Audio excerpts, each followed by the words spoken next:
சரவண ஜோதியே நமோ நம. வாழ்க வையகம், வாழ்க வளமுடன். அனைத்து தமிழ் நெஞ்சங்களுக்கும் கனிவான வணக்கங்கள்.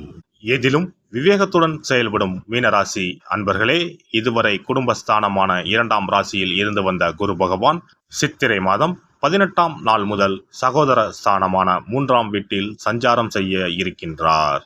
சகோதர ஸ்தானத்தில் இருக்கின்ற குரு பகவான் தான் நின்ற ராசியில் இருந்து 5ஆம் பார்வையாக கன்னி ராசியான களத்திரஸ்தானத்தையும், 7ஆம் பார்வையாக விருச்சிக ராசியான பாக்கியஸ்தானத்தையும், 9ஆம் பார்வையாக மகர ராசியான லாபஸ்தானத்தையும் பார்வையிட இருக்கின்றார். குரு பகவான் 5ஆம் பார்வையாக களத்திரஸ்தானத்தை பார்ப்பதால் தம்பதிகளுக்குள் புரிதல் ஏற்படும். தவறிப்போன சில வாய்ப்புகள் மீண்டும் கிடைக்கும். நிர்வாக திறமைகளை வெளிப்படுத்தி பாராட்டுகளை பெறுவீர்கள். அயல்நாட்டு வேலை வாய்ப்புகளில் இருந்து வந்த தாமதங்கள் விலகும். குரு பகவான் 7ஆம் பார்வையாக பாக்கியஸ்தானத்தை பார்ப்பதால் புனித ஸ்தலங்களுக்கு சென்று வருவதற்கான சூழல் அமையும்.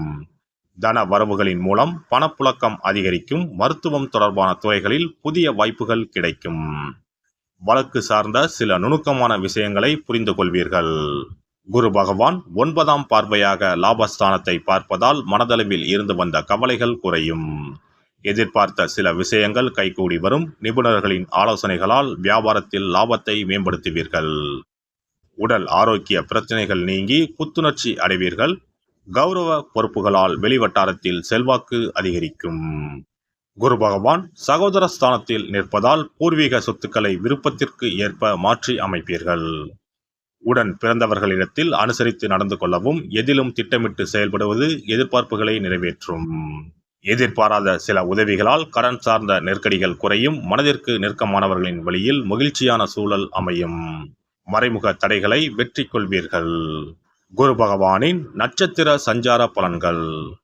குரு பகவான் கிருத்திகை நட்சத்திரத்தில் சஞ்சரிப்பதால் நினைத்த சில பணிகளில் புதிய அனுபவம் ஏற்படும். உறவினர்களின் வழியில் அனுசரித்து செல்லவும், உத்தியோக பணிகளில் பதற்றமின்றி கவனத்தோடு செயல்படவும், மனதில் புதுவிதமான இலக்குகளை நிர்ணயம் செய்வீர்கள். குரு பகவான் ரோகிணி நட்சத்திரத்தில் சஞ்சரிப்பதால் மற்றவர்களை எதிர்பார்க்காமல் செயல்களை நீங்களே செய்வது நல்லது. கணவன் மனைவிக்கு இடையே அனுசரித்து நடந்து கொள்ளவும், ஆடம்பர செலவுகளை கட்டுப்படுத்துவதால் நெருக்கடிகள் குறையும். சிலருக்கு எதிர்பாராத இடமாற்றம் உண்டாகும். குரு பகவான் மிருகசிரீச நட்சத்திரத்தில் சஞ்சரிப்பதால் மனதளவில் திருப்தியற்ற சூழல் உண்டாகும். உயர் அதிகாரிகளிடத்தில் அனுசரித்து நடந்து கொள்ளவும், வெளிவட்டார தொடர்புகளில் நிதானத்தை கடைபிடிக்கவும், குடும்ப உறுப்பினர்களிடத்தில் அனுசரித்து செல்லவும். குருவின் வக்கரகால சஞ்சாரத்தின் போது உறவுகளின் வழியில் புரிதல் ஏற்படும். மற்றவர்களின் தனிப்பட்ட செயல்பாடுகளில் தலையிடாமல் இருக்கவும், சுபகாரியம் தொடர்பான பயணங்கள் மேம்படும். பூர்வீக சொத்துக்களை மாற்றி அமைப்பதற்கான வாய்ப்புகள் உண்டாகும். பெண்களை பொறுத்தவரை புதிய நபர்களின் அறிமுகம் கிடைக்கும். தம்பதிகளுக்கிடையே ஒற்றுமையும் நெருக்கமும் அதிகரிக்கும். மனதில் நினைத்த பணிகளை செய்து முடிப்பீர்கள். உடல் ஆரோக்கிய பிரச்சனைகள் கட்டுப்பாட்டுக்கு வரும். புதிய துறை சார்ந்த தேடல்கள் பிறக்கும். தந்தை வழியில் இருந்து வந்த வேறுபாடுகள் நீங்கி ஒற்றுமை அதிகரிக்கும். மாணவர்களுக்கு மேன்மையான சூழல் உண்டாகும். போட்டித் தேர்வுகளில் ஈடுபட்டு வெற்றி வாகை சூடுவீர்கள். ஆராய்ச்சி கல்வியில் எதிர்பார்த்த முடிவு கிடைக்கும். வெளியூர் மற்றும் வெளிநாடு சென்று படிப்பது தொடர்பான எண்ணங்கள் கைகூடி வரும். உத்தியோகஸ்தர்களுக்கு பணிபுரியும் இடத்தில் சில சிக்கலான சூழ்நிலைகளை சந்திப்பதற்கான வாய்ப்புகள் ஏற்படும். உயர் அதிகாரிகளிடத்தில் விட்டு கொடுத்து செயல்படுவது நல்லது. எதிர்பார்த்த இடமாற்றங்கள் கிடைப்பதில் விரயமும் தாமதமும் ஏற்படும்.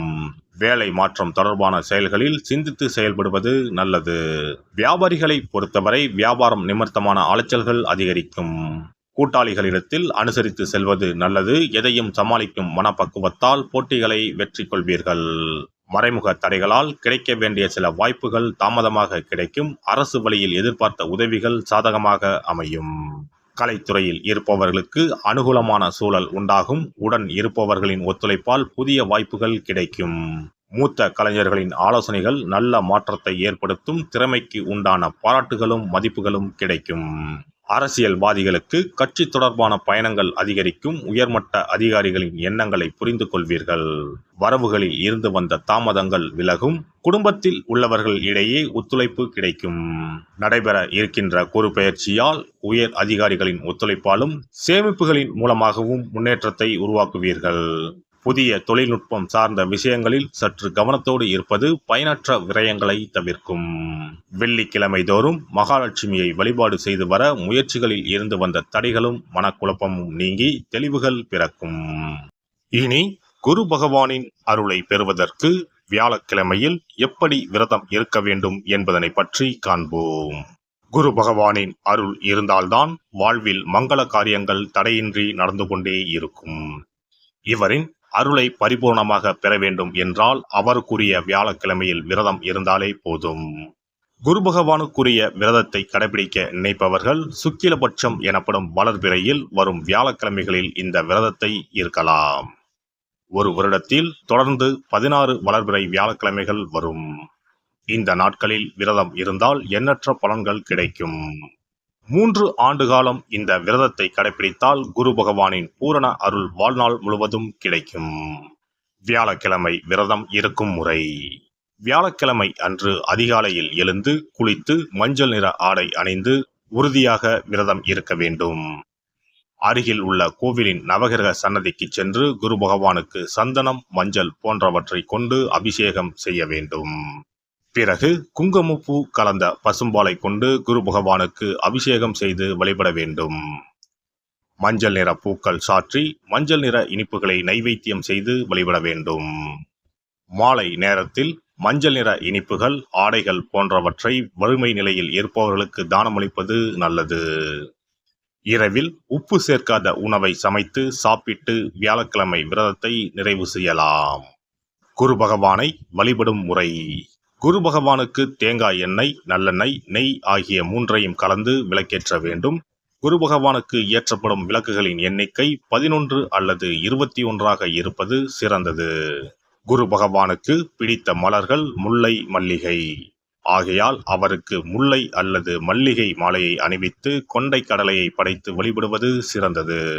வியாழக்கிழமை தோறும் சிவன் கோவிலுக்கு சென்று குரு பகவானுக்கு அர்ச்சனை அல்லது கற்பூர ஆரத்தி செய்து வணங்கி வருவது நல்லது.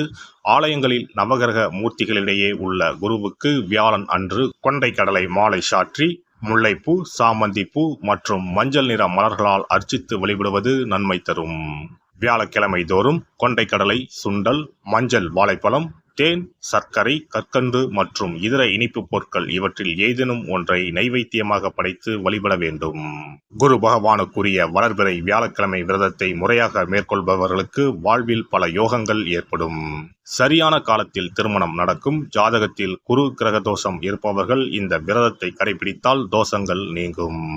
தொழில் வியாபாரங்களில் சரியான வருமானம் இல்லாதவர்கள், குடும்ப பொருளாதார நிலை சிறப்பாக இல்லாதவர்கள் இந்த விரதத்தை மேற்கொள்வதால் குரு பகவானின் அருள் கிடைக்கப் பெற்று தொழில் வியாபாரங்களில் செல்வ வளம் பெருகும்.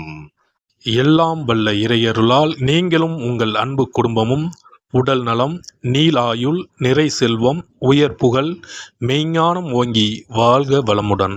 இந்த வீடியோ பதிவு உங்களுக்கு பிடித்திருந்தால் லைக் பண்ணுங்க, கமெண்ட் பண்ணுங்க, ஷேர் பண்ணுங்க, மறக்காம சப்ஸ்கிரைப் பண்ணுங்க, பக்கத்துல இருக்கிற பெல் பட்டனை கிளிக் பண்ணுங்க. நன்றி, வணக்கம். ஓம் நமச்சிவாய. சிவாய நம.